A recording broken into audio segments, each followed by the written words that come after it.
Bible coarse गाएंगे। दुनिया में सबसे प्यारी पुस्तक बाइबल, दुनिया में सबसे प्यारी पुस्तक बाइबल, पढ़े जो इसको रोज बरोज, राह में खतरा कोई ना हो दुनिया में सबसे प्यारी पुस्तक बाइबल। आज हमारे बीच में प्रभु के दास जबलपुर से भाई आनंद प्रभु दास जो वहाँ सेवा करते हैं, अंतिम संदेश देंगे। प्रभु के दास वचन की सेवा के लिए आएंगे।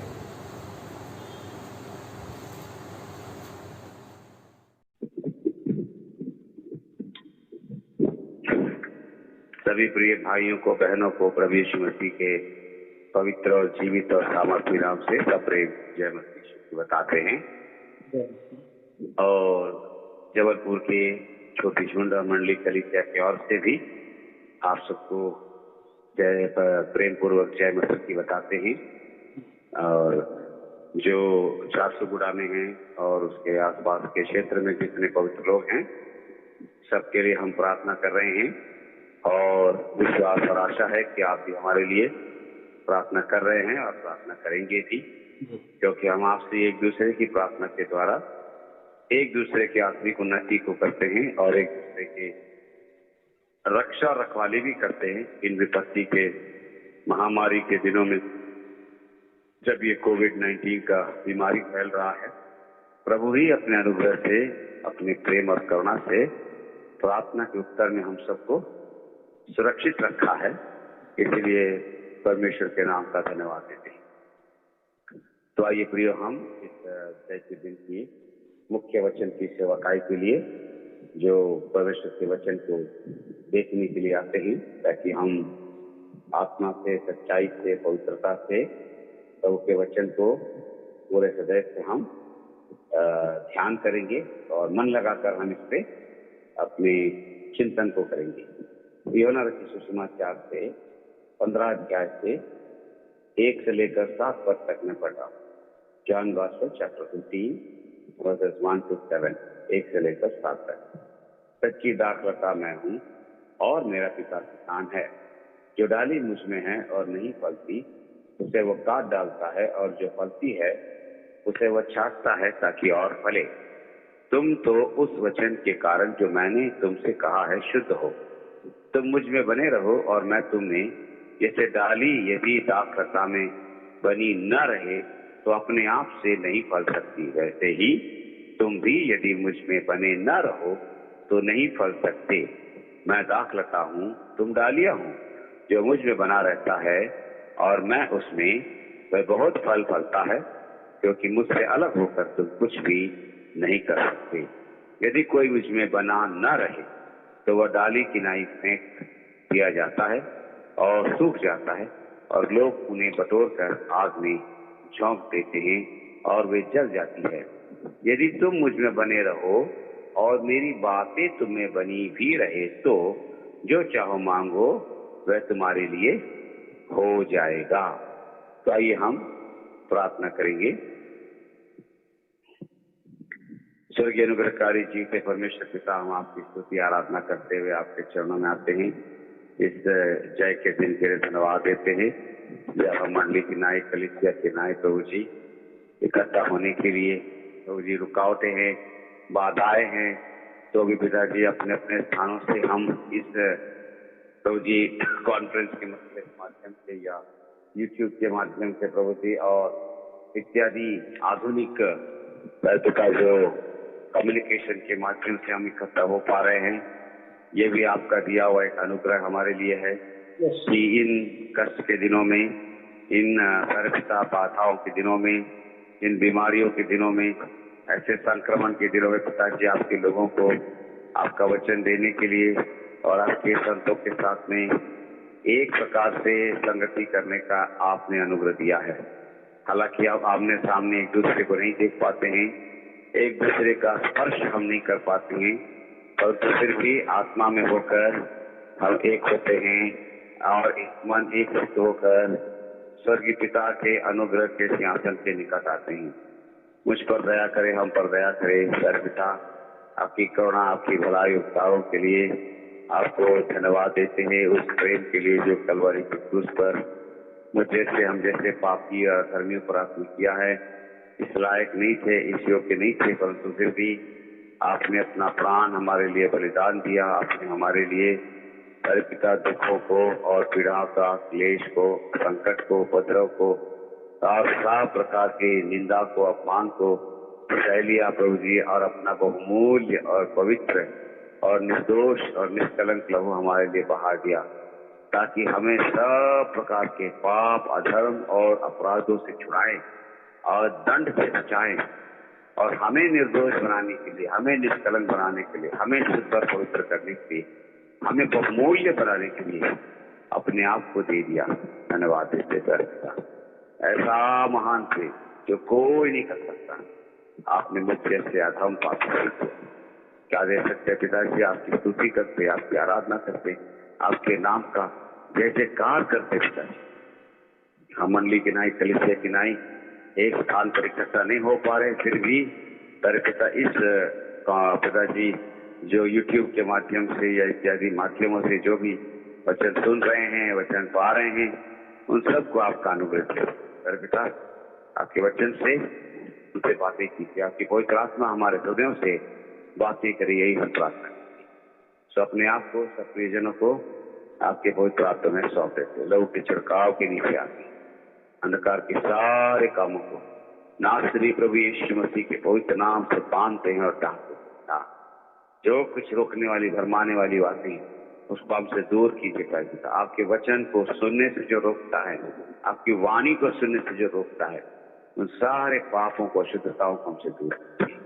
आपका नाम पवित्र है, आपका नाम सामर्थ्य, आपका नाम सर्वोच्च है, और इसके लिए अपने आप को हम आपके पवित्र आत्मा में सौंपते हुए, धन्यवाद की भेंट और बलि चढ़ाते हुए हमारी सारी प्रार्थना स्तुति प्रभु यीशु मसीह के नाम से लाते हैं।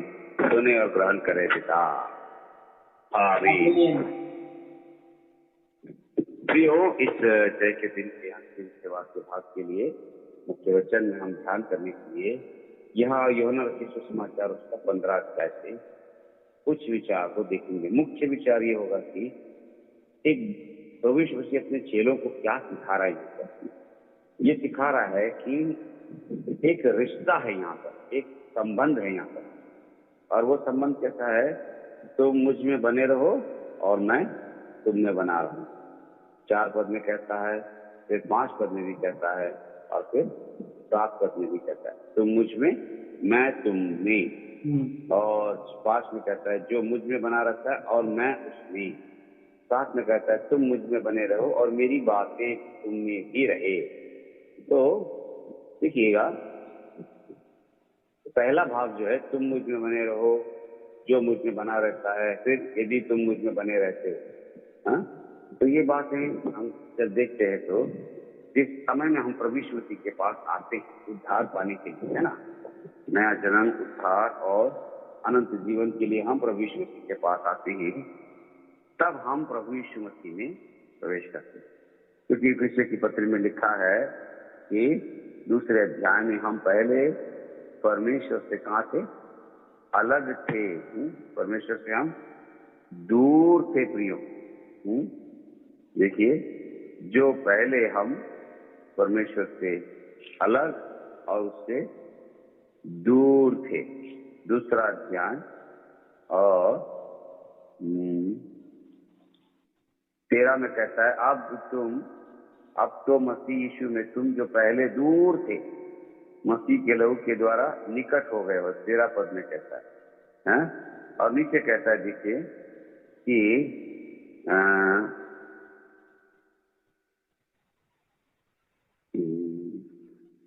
ऊपर ही कहता है, उसमें कहता है तुम लोग उस समय मसीह से अलग थे, है ना।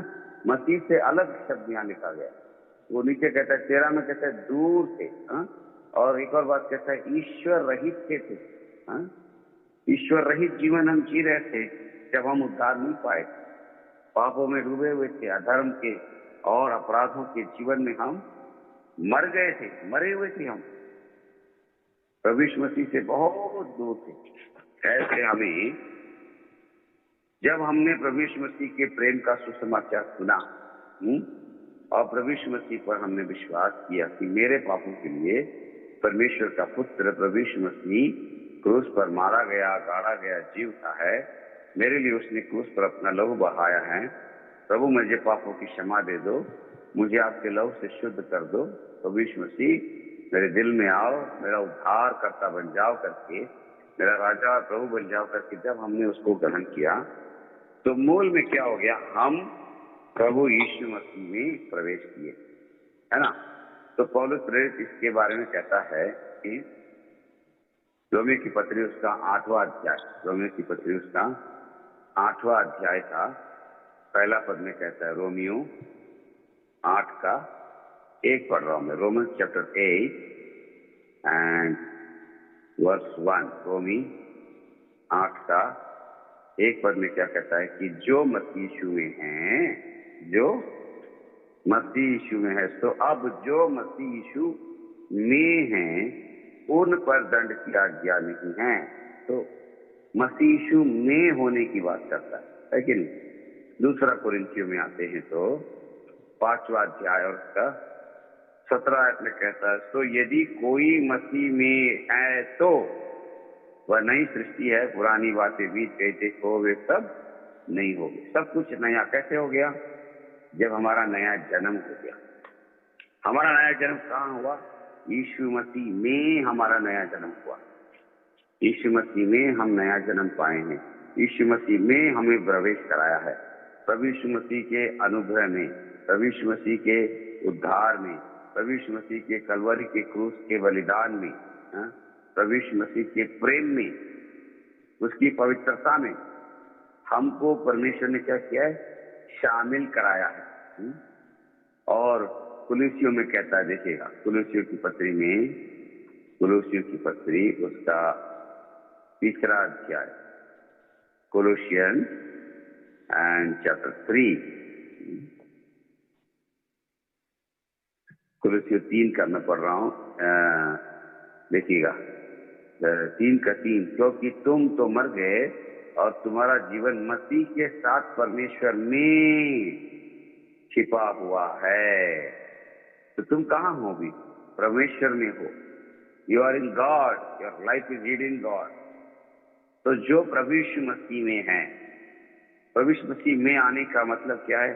उद्धार पाना, नया जन्म पाना, नई सृष्टि बन जाना, पापों की क्षमा, मुक्ति, उद्धार, अनंत जीवन।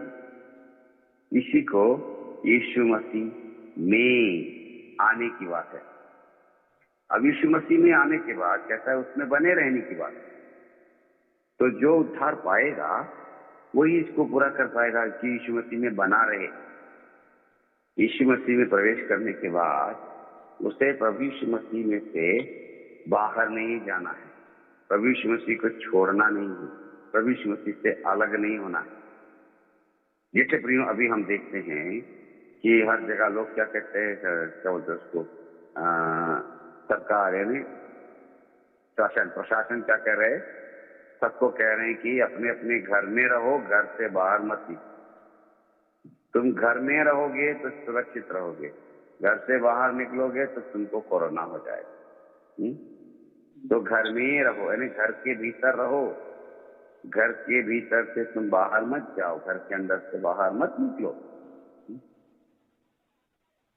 प्रभु यीशु मसीह में होना भी ऐसा ही बात, उसमें बने रहना, उसके भीतर बने रहने का मतलब है एक बार उद्धार पाया, नया जन्म पाया, मुक्ति पाया, अनंत जीवन पाया, प्रभु यीशु मसीह में आया, अब इसको बाहर की बातों में चिंतन नहीं करना है। यीशु मसीह के बाहर जो बातें हैं, यीशु मसीह के अतिरिक्त जो बातें हैं, देखिए हमारे घर के बाहर बहुत सारी बातें, लेकिन वो हमारी नहीं होती है ना। हमारे घर के बाहर बहुत सारी गाड़ियां घूमती है, बहुत सारे सामान होता है, वो हमारा नहीं होता है। तो जो कुछ हमारा नहीं है, जो कुछ आत्मिक नहीं है, जो कुछ स्वर्गीय नहीं है, जो कुछ पवित्र नहीं है, जो कुछ वचन के अनुसार नहीं है, उन बातों की तरफ हमारा ध्यान नहीं जाना चाहिए, उन बातों के ऊपर अपना मन नहीं लगाना चाहिए। तो प्रभु यीशु मसीह में बने रहने का अर्थ है लगातार प्रभु में बने रहना है। प्रभु में बने रहने के लिए हमें कौन सी बातें चाहिए? देखिए, प्रभु में बने रहने के लिए हमें प्रार्थना चाहिए, वचन चाहिए, आराधना चाहिए। प्रार्थना का जीवन, पवित्र शास्त्र बाइबल का वचन का जीवन, आराधना का जीवन, प्रभु का मेज चाहिए बने रहने के लिए। प्रभु की सेवा चाहिए हमको प्रभु में बने रहने। हमको संगति चाहिए, एक दूसरे की संगति चाहिए प्रभु में, एक दूसरे को बनाए रखने के लिए, है ना।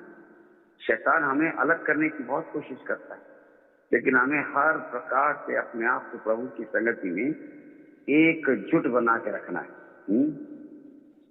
एकजुट होके रहना है।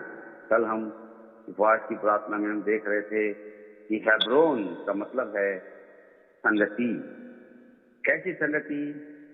केवल आकर बैठने वाली संगति नहीं, इसको एक ऐसा अर्थ है, एसोसिएशन ऑफ वन माइंड, एक मन एक चित्त का संगठन होना या इकट्ठा होना। एक मन एक चित्त से यदि हम इकट्ठा होते तो हेब्रोन है।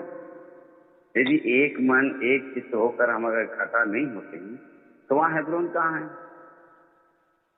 तो फिर बाबिलोन है, अलग है। हर कोई अपने अपने विचार से करना चाहता है, हर कोई अपने अपने मन से काम करना है।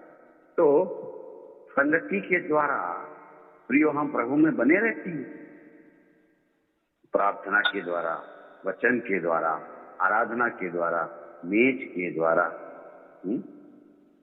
और संगति के द्वारा, सेवा के द्वारा, एक दूसरे के सुख दुख को क्या करते हैं? हम साझा करते हैं ताकि प्रभु में बने रहें। प्रभु यीशु मसीह में बने रहने वाली बातें हैं। और दूसरी बात हम देखते हैं इसी रिश्ते का, ये बहुत गंभीर है। पहली बात बहुत जरूरी है, दूसरी बात बहुत गंभीर है। कहता मैं तुम में, मैं उसमें, मेरी बातें तुम में भी बनी रहे तो। प्रभु की बातें हम में बनी रहना है, नहीं? जो प्रभु का वचन है, बातों का मतलब क्या है? वचन, है ना।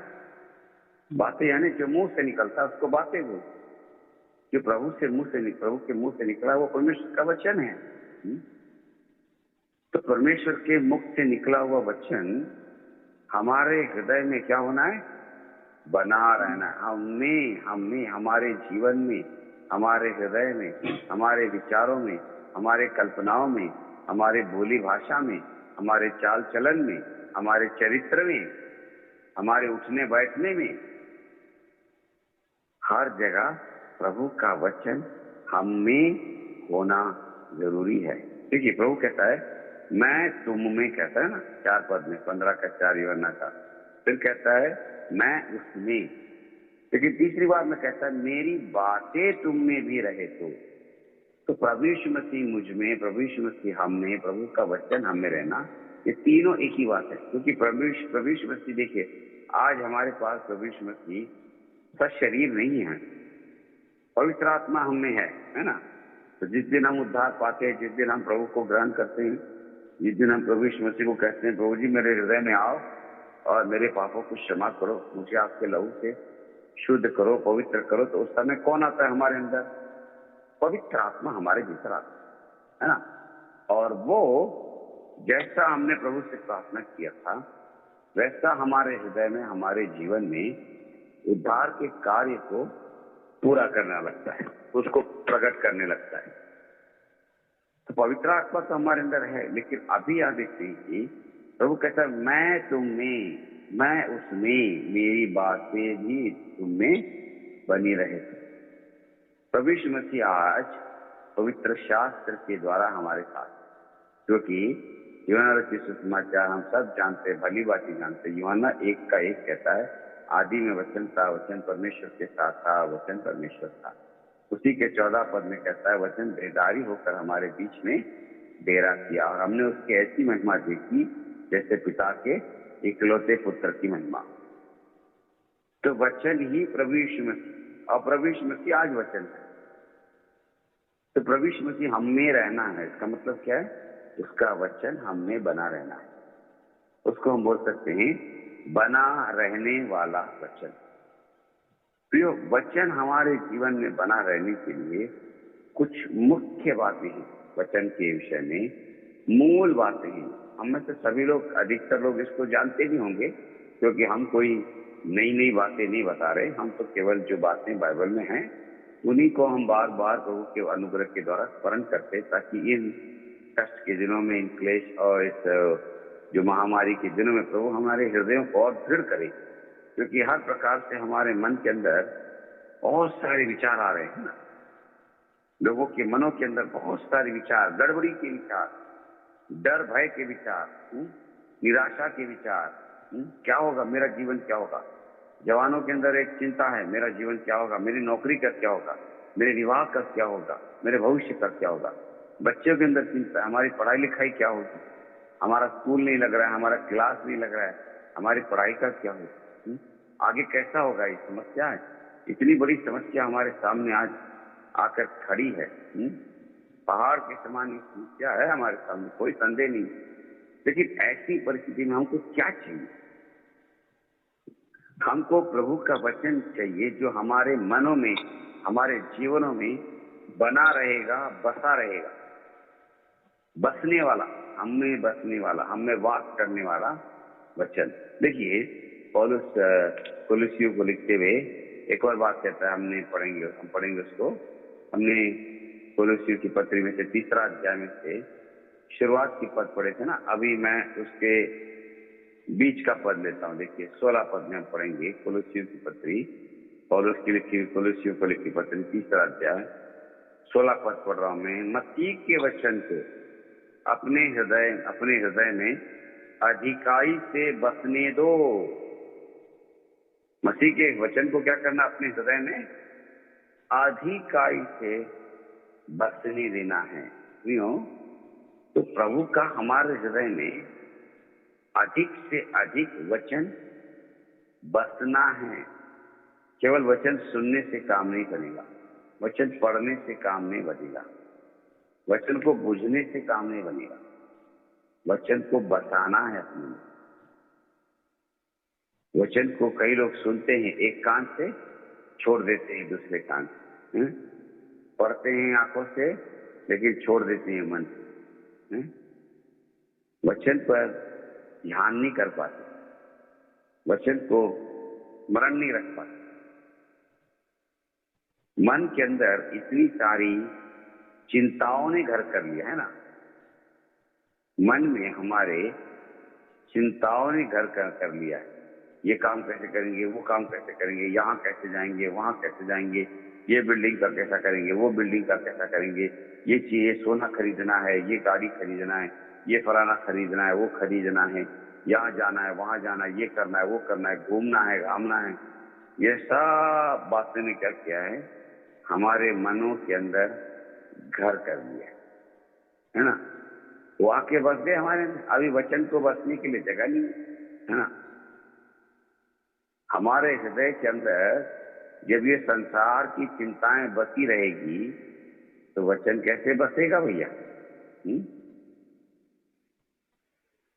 संसार की चिंताओं और दुख और विपत्तियों ने और बाधाओं ने, क्लेश ने मनुष्य के माइंड को, मनुष्य के हृदय को, हार्ट को पूरा पूरा घेर लिया, पूरा पूरा ऑक्यूपाई कर लिया घर। समझो, एक बात में कहेंगे तो कब्जा कर लिया। अब जब ये सब बातें आकर मन के अंदर कब्जा कर लिए थे, तो बाइबल कहां से प्रवेश करेगा? बाइबल कहां से बात करेगा हमारे अंदर? ये सोचने की बात है ना, बहुत गंभीर। तो प्रभु का वचन हमारे मन में कैसे बात करेगा, उसको हम जानने के लिए, उसको हम सीखने के लिए कुछ मूल बातें देखेंगे बाइबल के वचन के बारे में। कुल मिला के मैं आपके सामने 7 बातें रखना पसंद करूंगा। 7 बातें मैं आपके सामने रखना चाहूंगा। ये बहुत सारी और बातें, लेकिन उनमें से केवल मुख्य मुख्य बातों को हम ले रहे हैं जो वचन के बारे में है। इसको हम लोग बहुत ज्यादा यानी गहराई से ध्यान नहीं कर पाएंगे, क्योंकि हमारा समय अभी थोड़ा ही है। और एक 20-25 मिनट हम ध्यान कर सकते हैं, मुश्किल से और आधा घंटा तक हम इन बातों को ध्यान करने की कोशिश करेंगे। ठीक है, तो सबसे पहली बात जो हम देखते हैं कि मन में, हृदय में बसने वाला वचन, मुख्य वचन जो मन में बसा रहना है, उसके कौन कौन से विशेषताओं को हमें देखना है। सबसे पहला है प्रभु के मुख से निकला होना, परमेश्वर के मुंह से निकला हुआ वचन। मत्ती सुसमाचार उसका 4वां अध्याय, जब शैतान यीशु मसीह की परीक्षा करने आता है तो प्रभु यीशु मसीह उससे कहता है कि मनुष्य केवल रोटी से नहीं परंतु परमेश्वर के मुख से निकलने वाले हरेक वचन से जीवित रहता है कि नहीं। मत्ती 4:4 में कहता है, man shall not live by bread alone but by every word that proceeded from the mouth of God. परमेश्वर के मुंह से निकलने वाला हरेक वचन। तो याद रखिएगा, हमें जब बाइबल को पढ़ने का समय, पढ़ने के लिए हम बैठते हैं, बाइबल का अध्ययन करते हैं, बाइबल के संदेश को हम सुनते हैं, तो हमें कैसे सुनना है? प्रभु के मुख से आने वाला वचन करके उसको हमें स्वीकार करना है। प्रभु मनुष्यों को उपयोग करेगा, लेकिन मुंह किसके मुंह से निकला वचन है? प्रभु के मुंह से निकला वचन है कि नहीं। हम जब उदाहरण के लिए, जैसे हम जब हमारे मंडली कलीसिया में हम ये माइक का पीए सिस्टम उपयोग करते हैं ना, माइक का जब हम पीए सिस्टम बोलते, पब्लिक एड्रेस सिस्टम बोलते, पीए सिस्टम, यानी वहां पर एक माइक्रोफोन होता है, उसको एम्पलीफायर में कनेक्शन करते हैं, मिक्सर में करते हैं, मिक्सर से एम्पलीफायर में कनेक्शन करते हैं, एम्पलीफायर से उसका आउटपुट निकाल के उसको सारे स्पीकर में दे देते हैं। तो स्पीकर में से हमको क्या आता है? आवाज आता है, लेकिन स्पीकर थोड़ी ना बात कर रहा है। बात कौन कर रहा है? सेवक कर रहा है, परमेश्वर का दास बातें कर रहा है ना। तो जैसा स्पीकर बोल रहा है वैसा ही हम भी ऐसे रहते कि हमारे यहाँ पर हम क्या बोलते हैं? स्पीकर बोलते हैं। वक्ता को क्या बोलते हैं हम? स्पीकर बोलते हैं ना। तो स्पीकर का मतलब क्या है? स्पीकर तो खाली आवाज करता है ना। बोलने वाला कौन है? बोलने वाला तो परमेश्वर है ना। वचन परमेश्वर का है, केवल हमारे मुंह का उपयोग करता है स्पीकर की नहीं, हमारे मुंह को प्रभु उपयोग करता है। तो हमेशा हमें इस बात पर मन लगाए रखना है, इस बात पर ध्यान रखना है कि चाहे कोई भी व्यक्ति क्यों न संदेश दे रहा हो, प्रभु मुझसे बात करना है, प्रभु मुझसे बात करना है। इसलिए कई बार बोलते हैं, जब भी विशेष सभाओं में, पवित्र सभाओं में इकट्ठा होते हैं, तो लोगों से कहा जाता है मीटिंग में आने से पहले आप लोग प्रार्थना करके आओ। आप जहां भी कमरे में, जहां भी बूथ में आपको रखा गया है, आप अपनी जगह में क्या करो? घुटना टेक कर प्रार्थना करके फिर सभा में आकर बैठो। क्या प्रार्थना करना है? हे प्रभु यीशु मसीह, मैं पापी हूं, मेरे पापों को क्षमा कर, मुझसे बातें कर, मुझसे बातें कर, मुझे आपकी वाणी सुना। प्रिय भाइयों बहनों, जब हम ऐसी इच्छा के साथ, ऐसी प्रार्थना के साथ, ऐसी लालसा के साथ प्रभु के पास आते हैं, बोलते प्रभु जी मेरे हृदय से मुझसे आप बातें करो, तो प्रभु अवश्य हमसे बात करते, चाहे वक्ता कोई भी क्यों न हो, हा? मेरे जैसा गधाई क्यों न हो। हा? बिलाम से बात करने के लिए प्रभु ने गधे का मुंह खोल दिया, हम क्या है? हा? फिर हम क्या है? जो परमेश्वर गधे का मुंह खोल, गूंगा जानवर है वो, गधे का मुंह प्रभु खोल सकता है गिनती 22 अध्याय में, तो आपके लिए मेरे तो और कुछ भी कर सकता है प्रभु, है ना। तो परमेश्वर अपने दासों के द्वारा हमसे बातें करता है, तो हमें क्या करना है? प्रभु मुझसे बात किया, फलाना व्यक्ति ने नहीं बात किया, प्रभु की आवाज को मैंने सुना। व्यक्ति तो बोल रहा था, लेकिन आवाज प्रभु की, मुंह तो मनुष्य का, लेकिन शब्द तो परमेश्वर का है। इस बात को हमें निरंतर अपने मन में रखना, तब हमारा हृदय बहुत ही धन्य होगा। हम प्रभु की वाणी को सुन सकेंगे, उसके शब्द को, हम उसके मुंह से निकलने वाले शब्द को हम सुन सकेंगे, क्योंकि प्रभु के वचन में लिखा है, प्रभु कहता है 2 तीमुथियुस उसका तीसरा अध्याय कि परमेश्वर का हर एक वचन जो है उसके श्वास से हमको मिला। देखिए दूसरा तिमुथियुस सेकंड तिमुथियुस 3 और उसका 16 3 अध्याय और 16 पद पढ़ रहा हूं मैं। हर एक पवित्र शास्त्र परमेश्वर की प्रेरणा से रचा गया है और उपदेश और समझाने और सुधारने और धर्म की शिक्षा के लिए लाभदायक है। कहता हर एक परमेश्वर का वचन कहां से आया है? कहां से आया? प्रभु की प्रेरणा से आया भैया। परमेश्वर की प्रेरणा लिखा यहां, इंग्लिश में कहता है it is from the breath of God. God breathe बोलता है, प्रभु के श्वास से निकल के आया। इंस्पिरेशन बोल के आता है इंग्लिश में शब्द, उसका मूल शब्द है, ग्रीक भाषा में कहता है गॉड ब्रीथ। प्रभु के श्वास में से ये वचन पाया है। ये परमेश्वर का दास पौलुस कहता है कि प्रभु का वचन क्या है? उसके मुख से निकला हुआ श्वास। पतरस भी कुछ इसके साथ में मिलती जुलती बात कहता है। दूसरा पतरस पहला अध्याय 2 पीटर में आइए, चैप्टर 1 और उसका 21 पर हम पढ़ेंगे। दूसरा पतरस अध्याय 1 और 21 पर, क्योंकि कोई भी भविष्यवाणी मनुष्य की इच्छा से कभी नहीं हुई, पर भक्त जन पवित्र आत्मा के द्वारा उभारे जाकर परमेश्वर की ओर से बोलते। अब ये बात देखिएगा, अंतिम बात क्या देखते? परमेश्वर की ओर से वो बातें करते।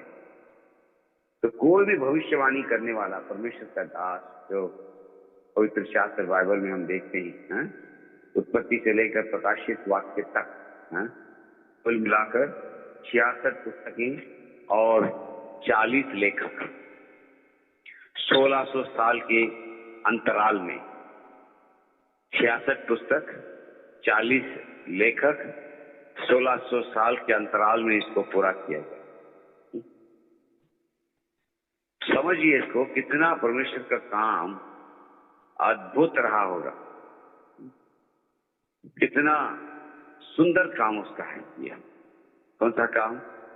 परमेश्वर के मुख से निकलने वाले वचन का काम।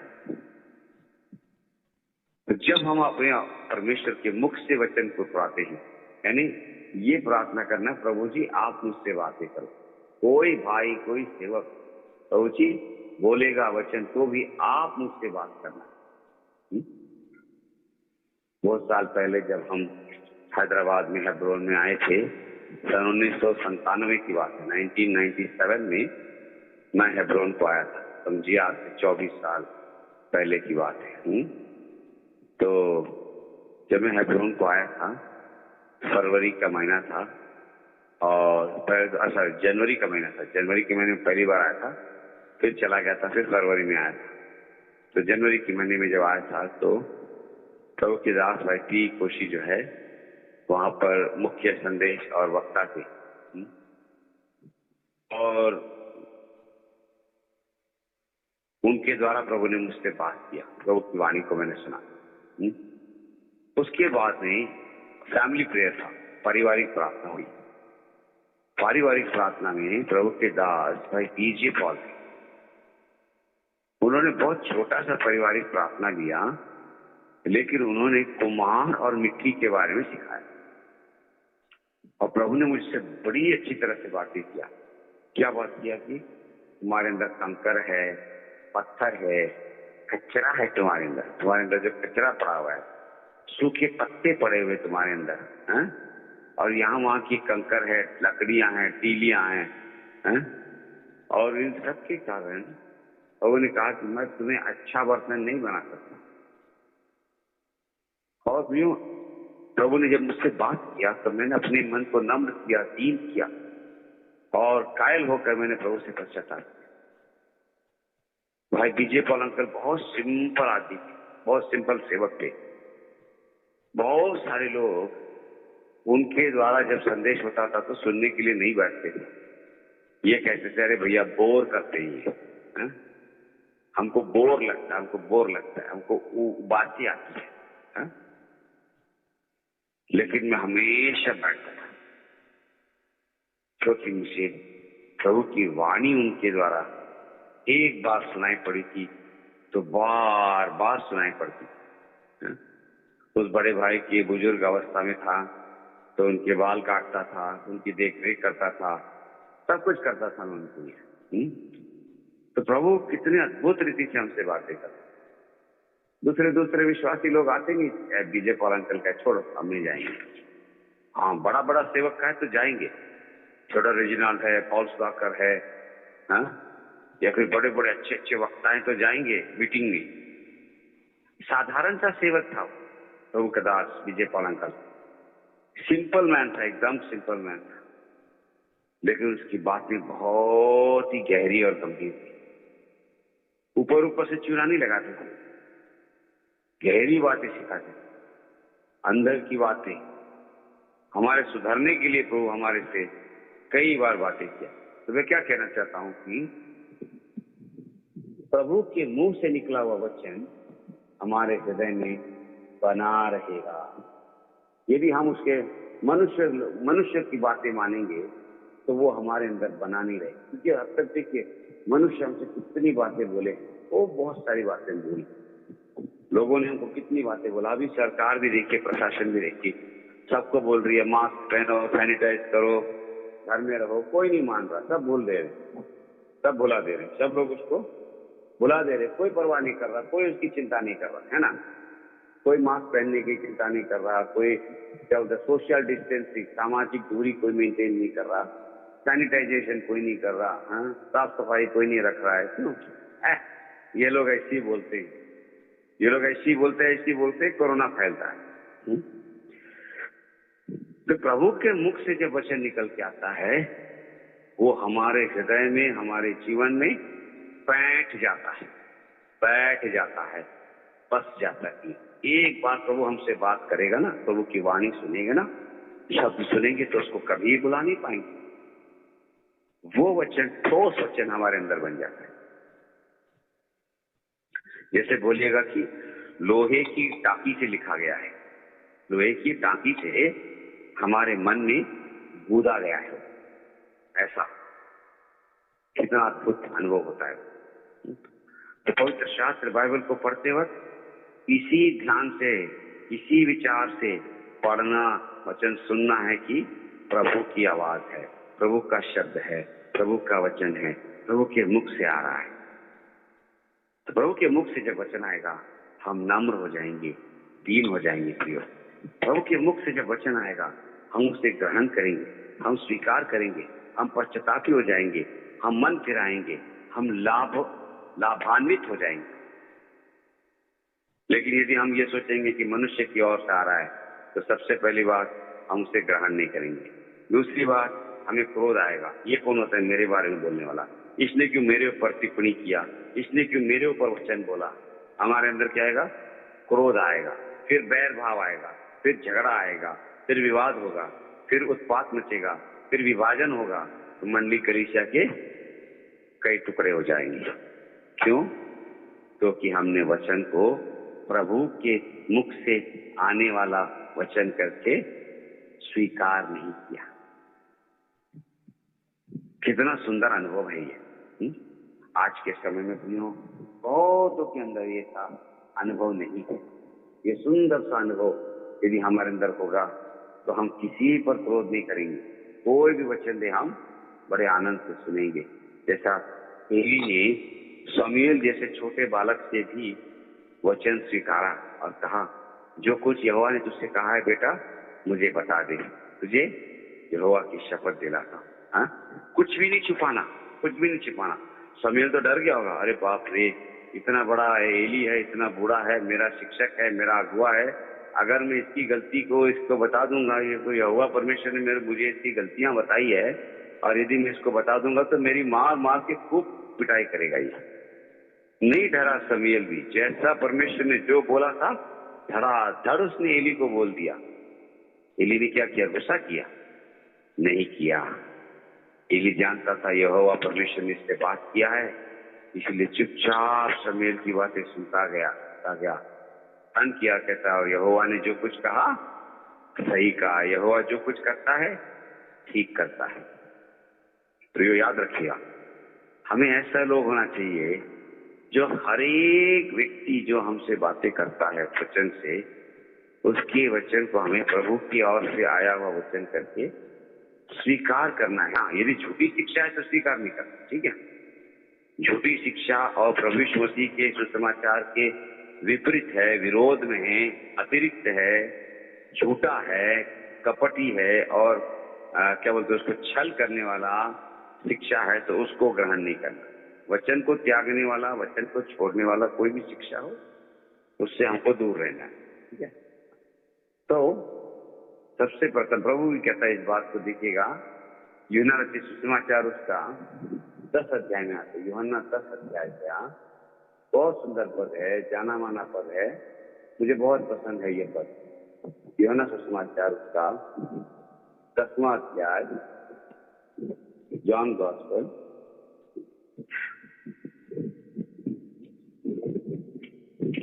चैप्टर 10 वर्स 27, 10 अध्याय 27 पद। मेरी भेड़ें मेरा शब्द सुनती है और मैं उन्हें जानता हूं और वे मेरे पीछे पीछे चलती हैं। तो प्रभु क्या कह रहे हैं यहाँ पर? मेरी भेड़ें जो हैं वो जरूर मेरा शब्द सुनती हैं।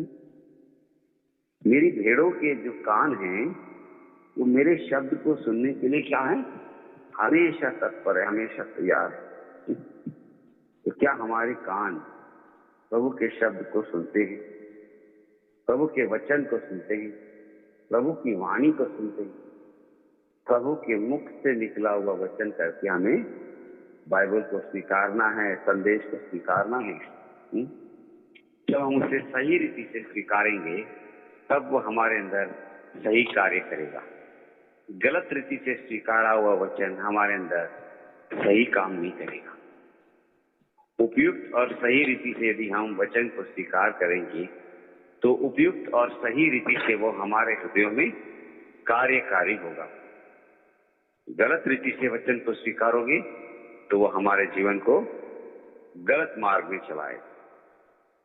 ये सबसे पहली बात है, प्रभु के मुख से निकला हुआ, प्रभु का कहा हुआ वचन है। पूरा बाइबल उत्पत्ति से लेकर प्रकाशित वाक्य तक प्रभु का कथन है, प्रभु के मुख से निकला, प्रभु का श्वास है। मूसा थोड़ी ना जानता था उत्पत्ति की पुस्तक कैसे बनी। उत्पत्ति की पुस्तक के समय में जो मूसा ने लिखा, मूसा तो उत्पत्ति के समय में था ही नहीं। उत्पत्ति के समय में मूसा का उत्पत्ति ही नहीं हुआ था। मूसा भैया पैदा ही नहीं हुए थे प्रभु के जन। फिर कैसे लिखा उसने? प्रभु ने उसको दिखाया, प्रभु ने उसको बताया कि उसने कैसे सृष्टि किया है और तब मूसा ने लिखा है। और ऐसे ही हरेक भविष्यवक्ता, हरेक दास, हरेक दासी ने, पौलुस ने भी वैसे लिखा, पतरस ने भी वैसे लिखा, याकूब ने भी वैसे लिखा, यूहन्ना ने भी वैसे लिखा है, तीमुथियुस को, तीतुस को, सबको ऐसे लिखा पौलुस।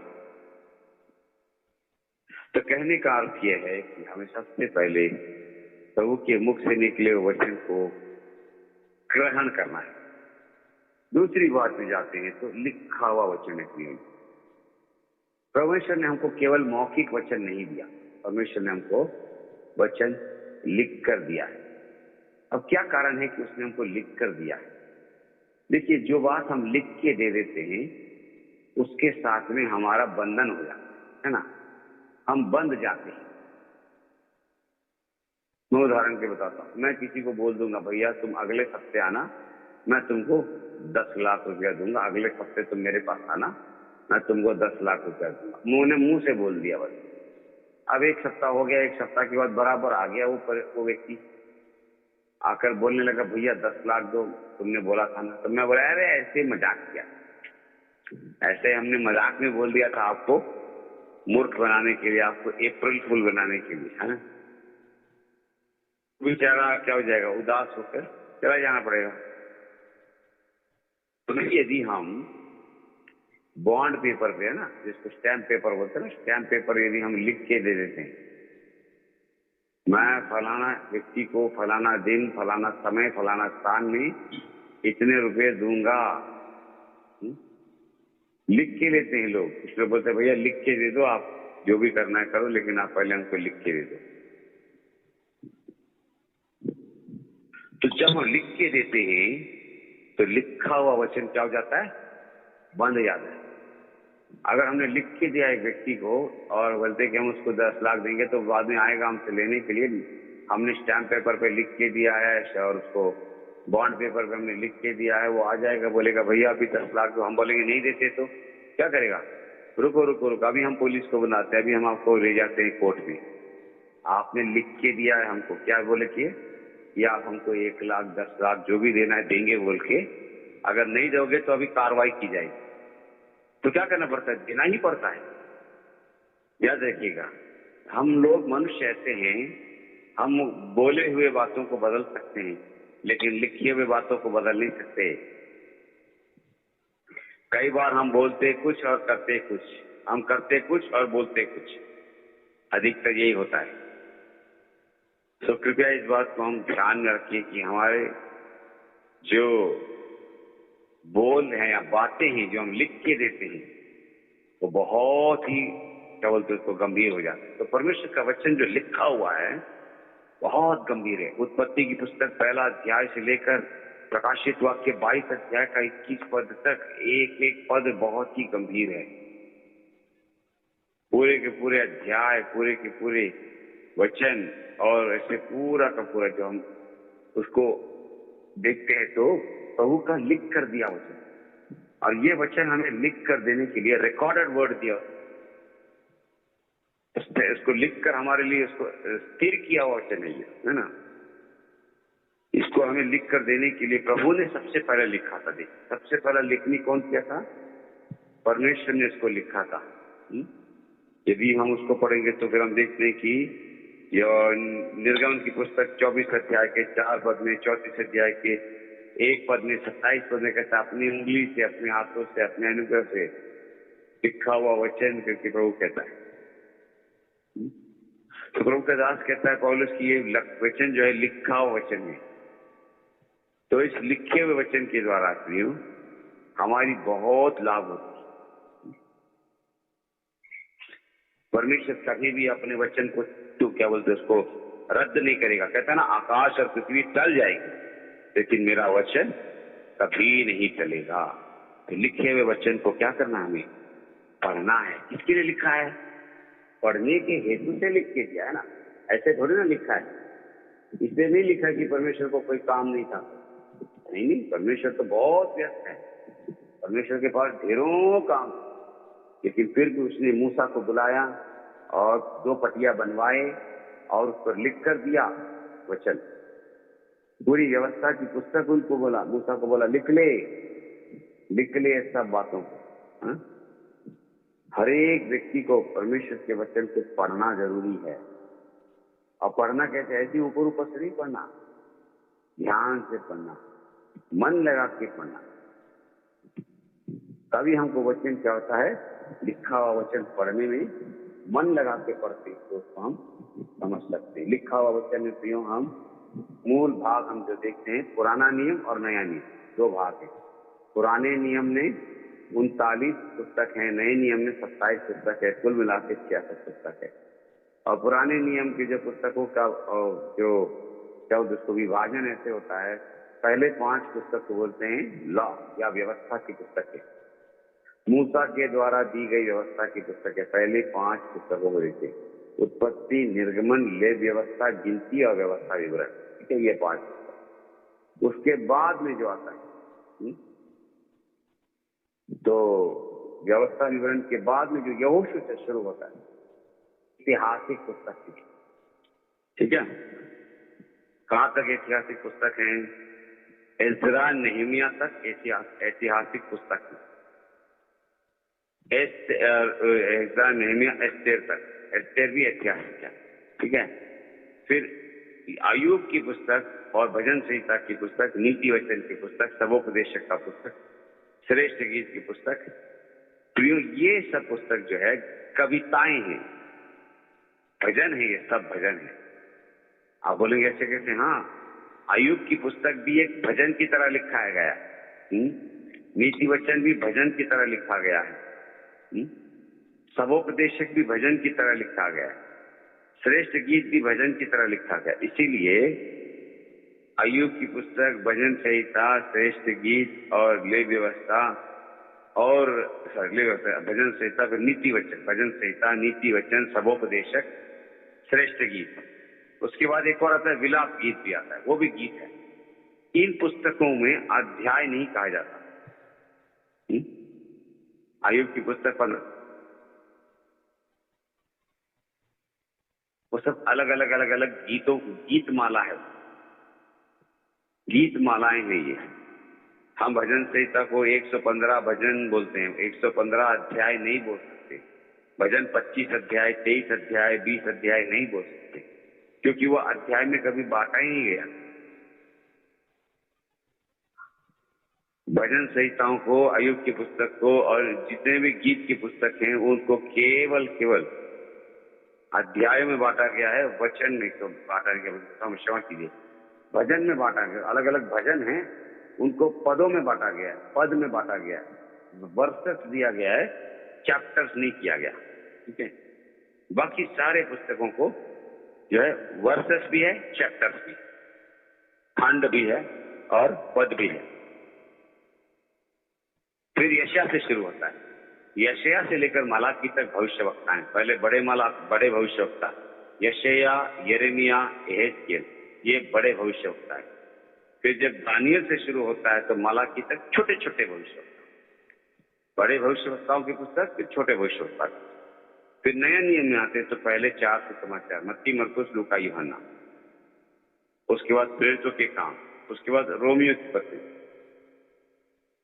सो इन सब बातों में देखते हैं कि परमेश्वर ने हमें वचन को लिख कर दिया है, सुसमाचार लिख कर दिया और प्रेरितों का काम लिख कर दिया, पत्रियां लिख कर दी हमको। 14 पत्रियां पौलुस ने लिखी हैं, तो इस इब्रानियों के साथ जोड़कर। उसके बाद याकूब की पत्री, उसके बाद पतरस की पत्रियां 2, उसके बाद यूहन्ना की पत्रियां 3, उसके बाद यहूदा की पत्री। ये सब पत्रियां ही प्रभु ने हमको लिख कर दिया है। प्रकाशित वाक्य तक, आने वाली घटनाओं तक, आने वाले समयों तक, नई सृष्टि तक, नए आकाश, नए पृथ्वी, सब कुछ नया बनने तक प्रभु ने लिख कर दे दिया है। और वो बदलने वाला नहीं है, वो 100% होने वाला है, कभी नहीं बदलेगा, वो कभी नहीं छूटेगा, वो पूरा का पूरा वो पूरा होगा, प्रकट होगा। मेरे प्रिय भाइयों बहनों, तो लिखा हुआ वचन प्रियो हमें क्या करना है? पढ़ना है। पहले प्रभु का कहा हुआ वचन, दूसरा प्रभु का लिख कर दिया हुआ वचन हो गया, तीसरा कहता है कि उसको पढ़ने वाले बनना है, उसको पढ़कर उसकी बातों पर विश्वास करना है। कैसे पढ़ना है? बड़े ध्यान से, कान लगाकर, मन लगाकर पढ़ना है प्रियो। प्रभु का वचन ऐसे ऊपर ऊपर से नहीं पढ़ना है, सुबह एक वचन, शाम को एक वचन, कैलेंडर का वचन पढ़ने से मात्र काम नहीं चलेगा। प्रभु का वचन बहुत ज्यादा पढ़ना है, अधिक से अधिक पढ़ना है हमको। एज्रा की पुस्तक, नहम्याह की पुस्तक में वो लोग कैसे पढ़े थे प्रभु का वचन? जब वो लोग इकट्ठा हुए, भोर से लेकर दोपहर तक पढ़े उन्होंने, यानी कम से कम 12 घंटा सारी जनता एक साथ मिलकर, सारे यहूदा और यरूशलेम और यूनानी लोग सब मिलकर इकट्ठा हुए थे और पढ़ने लगे। जब तक पढ़ के पूरा नहीं किया, भोर से लेकर दोपहर हो गया। उन्होंने ब्रेक नहीं लिया, उन्होंने रुके नहीं है बीच। कितनी अद्भुत बात है ना। तो प्रियो, लिखा हुआ वचन पढ़ना चाहिए, और जब पढ़ते हैं तो विश्वास उत्पन्न होता है। देखिएगा, पढ़ते हैं तो हम सुनते भी हैं, याद रखिएगा। अभी जैसे मैं बोल रहा हूं तो मेरे शब्द मेरे कान में सुनाई दे रहे है कि नहीं? तो वैसे ही जब हम पढ़ते हैं तो हम मुंह से पढ़ते हैं ना, मुंह से कैसे पढ़ना है? मन में नहीं पढ़ना है, मुंह से जोर से पढ़ना है। बच्चों को हमेशा टीचर बताते रहते हैं, तुम्हारा सब्जेक्ट जोर से पढ़ो, जोर से पढ़ो। जोर से पढ़ोगे तो समझ में आएगा, और जो समझ में नहीं आता वो हमसे पूछोगे तो हम समझा देंगे। तो प्रभु क्या कहता है यहाँ पर कि उसका वचन हमें बड़े ध्यान से पढ़ना है, ध्यान पूर्वक पढ़ना है। और जब पढ़ते हैं तो हमारे वचन हमको हमारे कान में सुनाई देते, दूसरों को भी सुनाई देते। दूसरों के लाभ का तो होगा, मेरे लाभ का भी होगा। कई लोग केवल दूसरों को सुनाने के लिए पढ़ते हैं, ऐसा भी नहीं करना मेरे भाई बहनों। मुझे खुद सुनना है प्रभु की वाणी, मुझे खुद सुनना है प्रभु का वचन, मुझसे खुद से प्रभु बातें करेगा, तब मेरा मन, मेरा हृदय जो है परमेश्वर के लिए बड़ा उत्सुक होगा, बड़ा हिया बांधेगा। बड़ा हिया बांध कर प्रभु के सामने से हम उसके विश्वास की आशीष को पाते। देखिए, प्रभु का कहा हुआ वचन, लिखा हुआ वचन, पढ़ने वाला वचन, विश्वास किया जाने वाला वचन। कहता ना, ये बात विश्वास करने के योग्य है कि प्रभु यीशु मसीह पापियों का उद्धार करने के लिए आया, जिसमें सबसे बड़ा पापी मैं हूं। कहता है कौन? पौलुस प्रेरित कहता है सबसे बड़ा पापी मैं हूं। तो ये कितना बड़ा विश्वास प्रकट हुआ वहां पर। क्यों? वचन के पढ़ने के द्वारा। जो वचन को ठीक से नहीं पढ़ते वो क्या करते हैं? अपने आप को सही समझाना चाहते हैं। वो ये जानना चाहते हैं कि मैं राइट हूं और दुनिया वाले सब रॉन्ग है। और तब हम जो पढ़ा हुआ वचन विश्वास करते हैं वो हमारे समझ में आता है। बिना विश्वास के वचन को समझना संभव नहीं है। विश्वास किया हुआ वचन, प्रतीति किया हुआ वचन की हमें प्रभु समझाता है, पवित्र आत्मा हमें समझाता है, परमेश्वर का पुत्र प्रभु यीशु मसीह हमें समझाता है ना। चेलों के बारे में भी कहता है, उसने उनके मन की आंखों खोल दिया। लूका सुसमाचार 24 अध्याय है ना, लूका सुसमाचार 24 अध्याय में पढ़ रहा हूं मैं। लूका सुसमाचार का आखिरी अध्याय है, 24 अध्याय का 45 पद में पढ़ रहा हूँ। लूक 24:45। तब उसने पवित्र शास्त्र बुझने के लिए उनकी समझ को खोल दिया। देखिए, जब विश्वास किया वचन पर, विश्वास किया परमेश्वर पर, तब उनके समझ को खोला प्रभु ने कि वचन को समझे। वचन प्रभु के मुंह से निकला है, वचन बाइबल में लिख के दिया है, वचन मैं पढ़ रहा हूँ। वचन पर जब मैं विश्वास करूंगा तो वचन मुझे समझ आएगी, और जो वचन मैं समझूंगा वही मेरे मन में बना रहेगा। जिसको हम समझते नहीं वो हमारे मन में बसता नहीं, वो हमारे मन में बैठता नहीं। याद रखिए, एक बार समझ जाओगे तो कभी भूलोगे नहीं। एक बार एप्पल, बी फॉर बॉल हमारे मन में बैठ गया ना, अभी जाएगा? कभी नहीं जाएगा। समझ गए हम, ए फॉर एप्पल होता है, बी फॉर बॉल होता है, सी फॉर कैट होता है, डी फॉर डॉग होता है, डी फॉर गॉड होता है। इस बात को हम समझ गए तो हमारे मन में बैठ गया। तो समझा, समझने वाला वचन, समझाया जाने वाला वचन हमको। फिलिपुस को हम देखते हैं प्रेरितों के काम उसका 8 अध्याय में है ना, प्रेरितों के काम की पुस्तक उसका 8 अध्याय में फिलिपुस को परमेश्वर क्या कहता है कि उस क्या बोलते हैं, उस रथ के पास जा। आइए पढ़ेंगे प्रेरितों के काम की पुस्तक उसके 8वें अध्याय में परमेश्वर फिलिपुस को सामरिया को भेजता है ना। सामरिया को भेजने के बाद में अचानक आत्मा उसको वहां से उठाकर उज्जा के मार्ग में ले जाता है। उस मार्ग में ले जाता है जहां पर एक रथ जा रहा, रथ चल रहा है। प्रभु कहता है उसे दौड़, रथ के साथ में दौड़। रथ के साथ दौड़ने लगता है, दौड़ते दौड़ते दौड़ते रथ के साथ में दौड़ रहा, तो उसे सुनाई देता है कि वो जो व्यक्ति है खजांची है, वो खंदाके रानी का खजांची मंत्री है, वो ऊशी है वो, और खोजा है, यानी वो एक नपुंसक है। वो प्रभु का वचन पढ़ रहा है। कहां से? यशायाह भविष्यवक्ता की पुस्तक से पढ़ रहा था। सुना इसने, किसने? फिलिप्पुस ने। सुनने के बाद उसने उससे पूछा, देखिएगा मैं पढ़ रहा हूँ 30 पद में। फिलिप्पुस ने उसे 8 अध्याय 30 पद, 8 chapter of Acts of Apostles verse 30। फिलिप्पुस ने उस और गौर कर उनसे यशायाह भविष्यवक्ता की पुस्तक पढ़ते हुए सुना और पूछा, क्या कि तू पुस्तक पढ़ते हुए सुना? उससे पूछा कि तू जो पढ़ रहा है क्या उसे समझता भी है? प्रभु हमसे प्रश्न पूछता है, प्रिय भाई बहनों, जो हम पढ़ रहे हैं, है समाप्त कर दूंगा 2 मिनट। प्रभु आज हमसे पूछ रहा है कि जो हम पढ़ रहे हैं, सुन रहे हैं, क्या हम उसको समझ रहे हैं क्या? तो क्या कहता है वो नपुंसक, वो खोजा क्या कहता है? उसने कहा, जब तक कोई मुझे न समझाए तो मैं क्यों तक समझूं? और उसने फिलिप्पुस से विनती की, चढ़कर मेरे पास बैठ जा। तब फिलिप्पुस को चढ़ाया, अपने पास बिठाया और फिलिप्पुस ने उसको पूरा यीशु मसीह के बारे में समझा दिया और विश्वास किया। उसने विश्वास किया, समझ गया, बपतिस्मा ले लिया, बड़े आनंद के साथ अपने घर को लौट कर गया। तो याद रखिएगा, वचन को समझने के लिए हमें विश्वास से प्रतीति करना है। समझा हुआ वचन हमको क्या करना है? दूसरों को प्रकट करना है। प्रभु हमको क्यों समझाता है?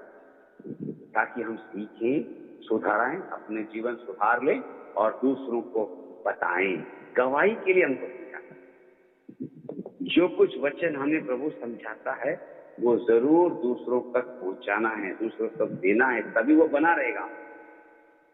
जैसे कुएं का पानी दिखेगा, जब कुआं खोदते हैं तो उसमें पानी आता है। यदि कुआं बोलेगा पानी मेरा है, मैं किसी को पीने के लिए नहीं दूंगा, मैं खुद पीता रहूंगा, मैं खुद ही इसलिए पानी को पीऊंगा करके यदि कुआं बोलेगा, तो उस कुएं का पानी, सोते का पानी किसी को नहीं दिया जाएगा। तो 1 साल, 2 साल, 3 साल, 4 साल, 5 साल, 10 साल के बाद वो कुएं का पानी खराब हो जाएगा, नाशमान हो जाएगा, वो जहर बन जाएगा, वो जीवन का जल नहीं रहेगा, वो मृत्यु का जल बन जाएगा।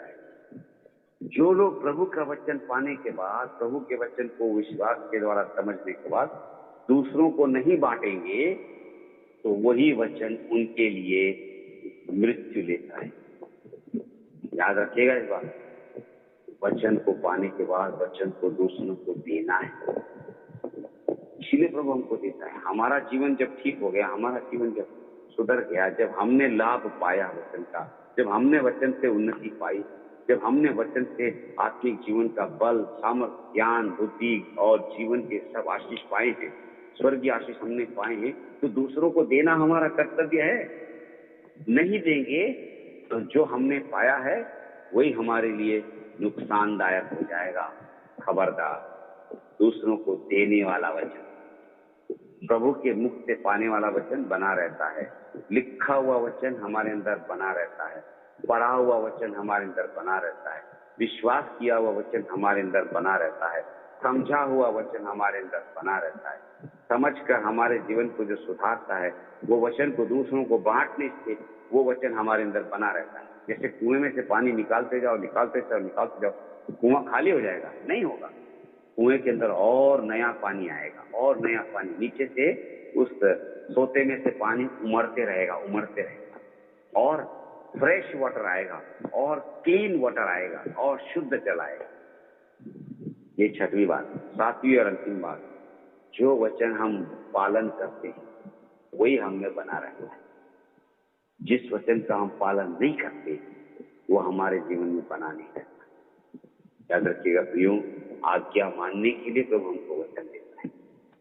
प्रभु की आज्ञा मानने के लिए प्रभु हमको वचन देता है। सब परमेश्वर के लोगों को उसकी आज्ञाओं को मानना है, कहता है। इब्राहिम ने प्रभु की आज्ञा मानी थी, नूह ने प्रभु की आज्ञा मानी थी, आदम को प्रभु की आज्ञा माननी चाहिए थी लेकिन उसने नहीं माना। लेकिन नूह ने, इब्राहिम ने, हनोक ने, और उसके बाद ये यहूदियों ने, उसके बाद अन्य जातियों ने, परदेशियों ने, और उसके बाद कलीसियाओं, सब कलीसियाओं को प्रभु कहता है कि परमेश्वर के वचन की आज्ञा का पालन करो। आपके लिए, मेरे लिए भी पालन किया हुआ वचन, ओबीडियंट वर्ड, जिस वचन को हम ओबीडियंस दिखाते, आज्ञा पालन करते, वही हमारे अंदर बना रहता है। अन्यथा हमारे अंदर बना नहीं। ये 7 प्रमुख बातें जो वचन को हमारे अंदर बनाए रखती है, वचन को हमारे अंदर साबुत रखती है। ऐसे वचन के द्वारा प्रभु हमसे बातें करे, हमसे प्रभु वार्तालाप करे, हमें प्रभु अगुवाई दे, हमें प्रभु सिखाए, हमें प्रभु सुधारे, हमें प्रभु अपना उपदेश दे, अपनी शिक्षा हमको दे। ये सब हमारी प्रार्थना। आइए हम प्रार्थना करें। रंजीत भैया आप कर देंगे? ना, आप ही करिए, बेंडिक्शन भी दे दीजिए। आइए प्रार्थना करेंगे। प्रियो, जितनों ने प्रभु यीशु मसीह को ग्रहण नहीं किया है उनसे निवेदन करते हैं, अभी तो आप प्रभु यीशु मसीह में आ जाओ। अभी तो आप प्रभु यीशु मसीह को ग्रहण कर लो, क्योंकि उसने आपके लिए कलवरी के क्रूस पर बहुत बड़ा बलिदान किया, अद्भुत बलिदान किया है, अनोखा बलिदान है। उसके जैसा दूसरा कोई प्रेम नहीं करता, दूसरा कोई आपके लिए बलि नहीं हुआ। प्रभु यीशु मसीह को अपने हृदय में स्वीकारो, आप प्रभु यीशु मसीह में आ जाओ। उसमें आने के बाद बने रहना। और दूसरी बात, प्रभु को हमारे अंदर बनाए रहना। हमें प्रभु में बने रहना है। प्रभु का वचन हम में बना रहना है। तो बने रहने वाला वचन, मेरे प्यारे भाई बहनों विश्वासियों, आप आज तक कितना बाइबल पढ़े हैं, कितना बाइबल का वचन संदेश सुने हैं, कितना आपने प्रचार भी किया होगा मेरे जीवन, लेकिन क्या वो वचन आपके अंदर बना हुआ है? इस बात की परीक्षा करो, क्योंकि अंत में ये बाइबल के द्वारा मेरा न्याय होगा, आपका न्याय होगा, सबका न्याय होगा। तो अपने आप को जांचेंगे, परखेंगे, सही निर्णय लेकर प्रभु के साथ हम चलते हुए प्रभु से कहेंगे, प्रभु जी आपका वचन मेरे हृदय में बना रहना है। प्रार्थना करें। जीवित अनुग्रहकारी स्वर्गीय पिता, प्रभु यीशु मसीह के पवित्र नाम से आपके अनुग्रह के सिंहासन के पास आते हैं। इस जय के दिन में प्रभु जी झारसुगुड़ा और सभी संतों के साथ, पवित्र लोगों के साथ में वचन का भागीदारी के लिए, संगति के लिए और सेवा के लिए मुझ अयोग्य और निकम्मे को भी आपका अनुग्रह दिया, सौभाग्य दिया। इसके धन्यवाद करता हूँ पैर पिता। जो वचन बड़ी निर्बलता में बोया गया, बड़े पैर पिता जी, जो कई सीमाओं के द्वारा या कई रुकावटों के द्वारा बोया गया, ये मोबाइल का जो पिताजी माध्यम के द्वारा हम वचन दे रहे हैं, इस वचन को भी आप अपने पवित्र आत्मा से आशीषित कीजिए। आपके लहू के द्वारा सुनने वालों के अंदर विश्वास के साथ मिश्रित होकर, मिलकर, जैसा इब्रानियों की पत्री 4 अध्याय में पढ़ते पिताजी, वचन जो सुना गया था वो विश्वास के साथ मिलकर उनके अंदर काम करता है, अन्यथा वचन काम नहीं करता। तो जी विश्वास हम लोगों के अंदर आने के लिए आप सहायता कीजिए। जो आपके मुख से निकला हुआ वचन है, जो आपने लिख के दिया हुआ वचन है, जो वचन हमें पढ़ना जरूरी है, जो वचन को हमें विश्वास करना है, और जो वचन हम विश्वास के द्वारा समझते हैं, सीखते हैं, अपने जीवन को सुधारते हैं, उससे हमें दूसरों को प्रचार करना है, दूसरों को हमें उसके बारे में गवाही देना है। और तब पिता हम इस वचन का पालन करने के द्वारा ये वचन हमारे अंदर बने रहते हैं। प्रभु यीशु मसीह आपकी बातें मेरे अंदर बने रहने के लिए सहायता करें। मेरे जीवन में बना रहना है, हर एक विश्वासी के जीवन में बना रहना है, हर एक आपके दास दासी के जीवन में बना रहना है। बड़ी निर्बलता के साथ हमने आपका वचन बोया है, फिर भी अपने आत्मा के द्वारा इसे सीखिएगा, इसकी रक्षा कीजिएगा। शत्रु शैतान वचन के बीज को चुरा न ले, पथरीली भूमि पर गिरकर ये पिताजी पौधे सूख न जाएं, कटीली झाड़ियों में गिरकर दबोच न दिए जाएं, परंतु चौथी भूमि में गिरकर, चौथे प्रकार की भूमि में, फलवंत भूमि में, उपजाऊ भूमि में गिरकर 100 गुना फल लाने वाला जीवन मेरे हर भाई को, हर बहन को। महिमा आदर आपको देते, आपके दास भाई रंजीत के लिए, उनके परिवार के लिए, उनकी सेवा करने के लिए हम धन्यवाद, और भी अधिक उनकी सेवा पारित कीजिए। और उड़ीसा में और पिता उस सारे क्षेत्र में बहुत बड़ा काम, इस कोविड-19 के महामारी के भयानक पिताजी जो ये बीमारी का संक्रमण फैल रहा है, इस समय में आपके संतों की, भक्तों की रक्षा करें, रखवाली मेरी और हमारे हर एक की रखवाली। सारा महिमा आदर स्तुति धन्यवाद आपको दें। वचन को आपके हाथों में सौंपते आशीषित करे। हर एक भाई बहन के पास प्रार्थना प्रभु यीशु मसीह के नाम से चढ़ाते हैं, सुने और ग्रहण करे पिता, आमीन। अब हमारे पिता परमेश्वर का प्रेम, प्रभु यीशु मसीह का अनुग्रह, पवित्र आत्मा की सहभागिता, संगति, सहायता और संपूर्णता हमारे साथ और जितनों के अंदर प्रभु का वचन बना रहता है उन सब के साथ सदा सर्वदा होती रहे, आमीन। जय मसीह सब, जय मसीह की सबको, प्रेज द लॉर्ड, धन्यवाद। Thank you Anna. ठीक है, thank you Ranjit, praise the Lord. Anna वो एक सुप्रिय भाई बहनों, प्रभु ने इन दिनों में बहुत सुंदर अवसर दिया है। प्रभु के लोग लॉकडाउन में होने पर, तालाबंदी पर होने पर भी बहुतायत से प्रभु का अनुग्रह और उंडेला जा रहा है। इन दिनों में जबकि चाहे चिन्ह भी है कि अंतिम दिन में ये परिस्थिति आएगी, संकट आएगी, लेकिन प्रभु के दासों को और प्रभु बल दे रहा है, बोझ दे रहा है। आज हम दूर स्थान से प्रभु के दासों को नेट के जरिए सुन रहे हैं। इन दिनों में प्रभु के दास भाई साइरस लाल उनको बोझ दिए हैं परमेश्वर की बाइबल अध्ययन के लिए। उन्हें पूछा था तो मंगलवार शाम के दिन में बाइबल अध्ययन की सेवा वो लेंगे और उसमें आप लोग जरूर अटेंड होइए, आशीष पाइए। और गुरुवार के दिन में हम लोग कॉटेज मीटिंग करेंगे। शुक्रवार के दिन में बाइबल अध्ययन प्रभु के दास भाई जी.के. जॉनसन और प्रभु के दास जो है वचन की सेवा करेंगे। तो ये सारी सेवाओं के लिए लगातार प्रार्थना करिए।